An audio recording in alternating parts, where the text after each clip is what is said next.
Hair loss, or alopecia, is a problem that I often get asked about. What can we do for hair loss? How can we grow new hair? This is Barbara O'Neill, a famous health expert known worldwide. She strongly supports holistic and natural health, with many testimonials backing her methods. In this video, Barbara will reveal the causes of hair loss, offer tips on how to prevent it, share natural remedies, and provide advice on achieving longer, healthier hair. So stay tuned. Well, first of all, we have to put the detective hat on and find out why there is hair loss. So what would be some of the most common causes of hair loss? Well, one friend of mine, she always dyed her hair. Her hair, she was showing grey hair from a very early age, and so from about the age of 30, she began to dye her hair. Now you can get a hair dye made of henna, and henna is a plant that can dye your hair, and that is not toxic. But my friend did not use that one. She used a chemical hair dye, and little by little it was killing off her follicles where the hair grows. So it can be chemicals on the hair. Another friend of mine did not like her very curly hair, and so all her life, from probably about her late teens right up until her 50s, she straightened her hair. Now the solutions that they use to straighten the hair, or for people with straight hair that want curly hair, it is a very toxic chemical. So what happens is, if a person wants to straighten their hair, what the hairdresser does is pull the hair over great big rods like that. And so the curly hair that's this curly, of course, gets pulled over them, and that straightens it. But if a person's got straight hair and they want curly hair, well, the rods are that big and they stretch the hair around and around and around. So whether it's to straighten the hair or whether it's to curl the hair, they put this toxic solution on. It's a strong chemical, and what it does is it breaks all the little joints in the hair, because hair has all these little joints like this. So what it does is it breaks the joints, and then it's molded, of course, around either there for the curl or there for the straight. And then when all of those little bonds are broken and it's been stretched into a certain shape, they rinse off that chemical, and then they put another chemical on to set it. So to set the bonds together, and then that sets the hair structure as straight or as curly. So basically that's how the hair is permed. Proper nutrition is vital for healthy hair, and deficiencies in iron, zinc, biotin, or protein can lead to hair loss. Maintaining a diet rich in vitamins and minerals is essential. Certain medications for conditions like high blood pressure, cancer, or depression may also contribute to hair loss, so consult your doctor if you suspect this. Understanding these factors is key to adopting effective treatments and lifestyle changes for healthier hair. I have also seen in some areas where people braid their hair really, really tightly. You'll often see that they've got hair loss around here, where you've got that weight, you've got that constant weight on the hair, which can really just keep pulling the hair out, and then the follicles are damaged. So no matter how it happens, we must stop what is causing the damage. That's the first one. If you don't turn the tap off, you're still mopping up in the other corner. Sometimes I see hair loss in a hormonal imbalance. So if it's a hormonal imbalance, then the hormones must be balanced back again. Hair loss is often driven by hormonal changes. Fluctuations in hormones like testosterone can result in androgenetic alopecia, which causes hair thinning in both men and women. Disruptions in hormone levels during pregnancy, menopause, or due to thyroid disorders can also lead to increased hair shedding. Additionally, elevated cortisol levels from stress can cause temporary hair loss, which is called telogen effluvium. Sometimes high stress, if someone goes through a very stressful situation, one of the reactions can be hair loss. So what can you do to bring it back again? There's one more that I didn't mention, and that's anemia. If a person is anemic, it can cause hair loss. So what's anemic? Anemic means very low iron in the blood. And anemia can be caused because of heavy blood loss at period time. A lot of women suffer from that, and that can cause anemia, and the anemia can cause the hair loss. So to resolve that, again, watch my lecture on hormones, boost the progesterone, get the estrogen down, then there won't be the heavy blood loss every month, and the person won't be anemic anymore, and so again, the hair can grow.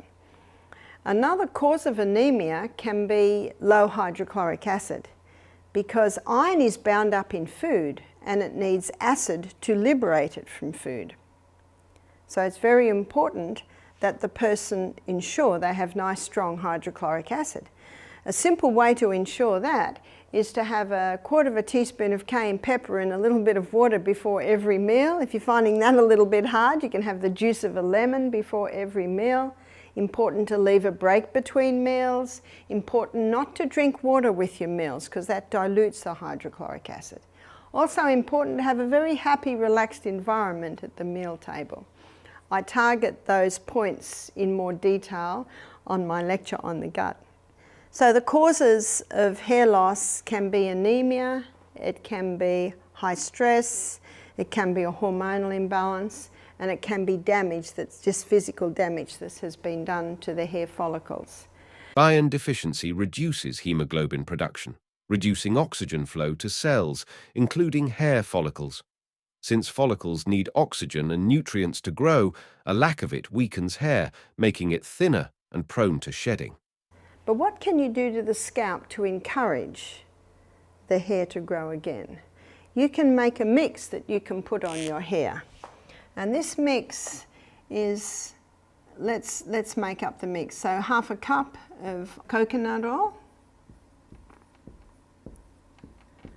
and 1/2 cup of castor oil. Castor oil is a very thick oil,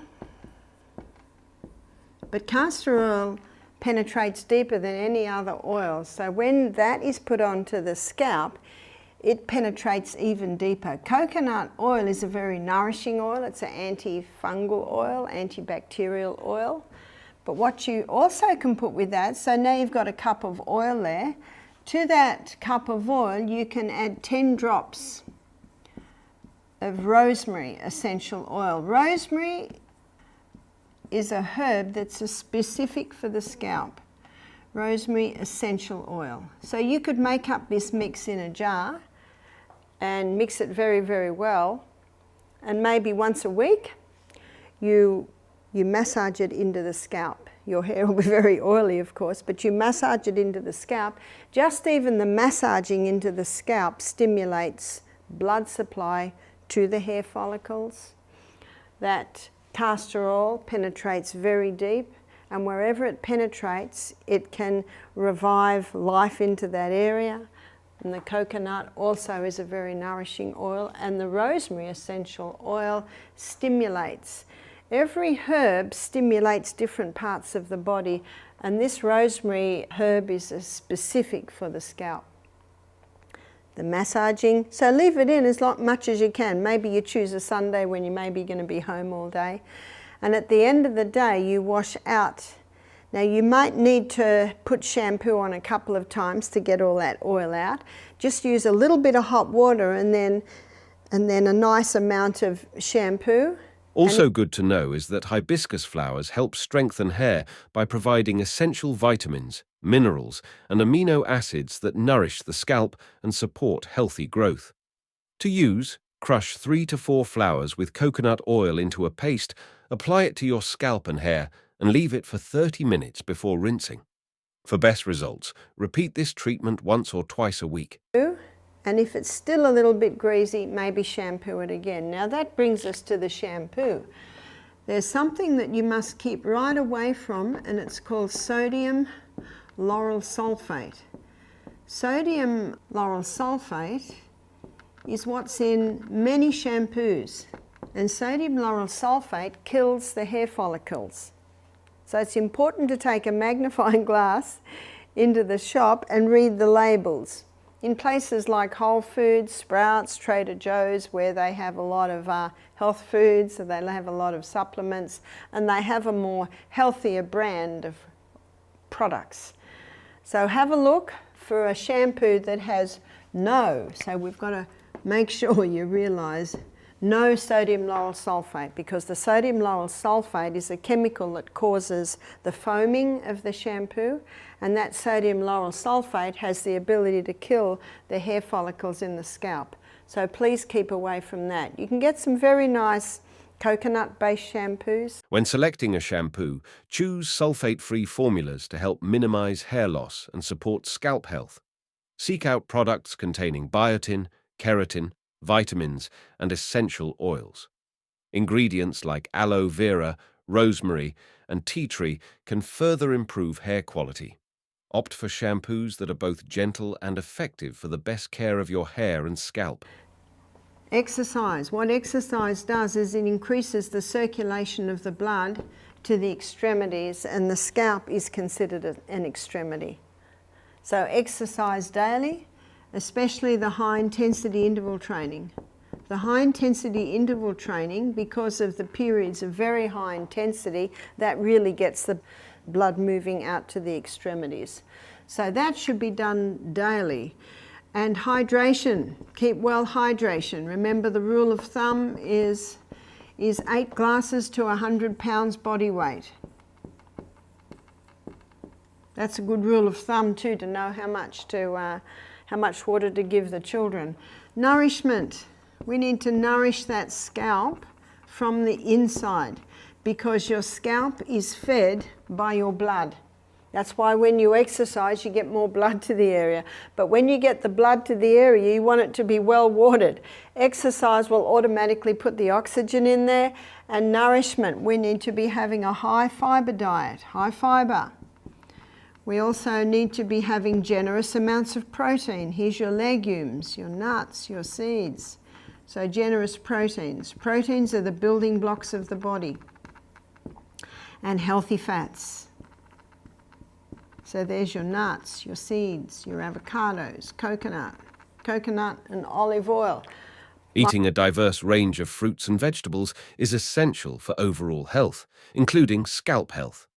B vitamins, especially biotin, are crucial for hair health and can be found in foods like eggs, leafy greens, and whole grains. Omega-3 fatty acids, present in fish such as salmon, as well as flax seeds and walnuts, also support a healthy scalp. Sleep. You want to heal, you got to get 8 hours. 8 hours, not negotiable every night. The sleep is vital. The sleep is not negotiable.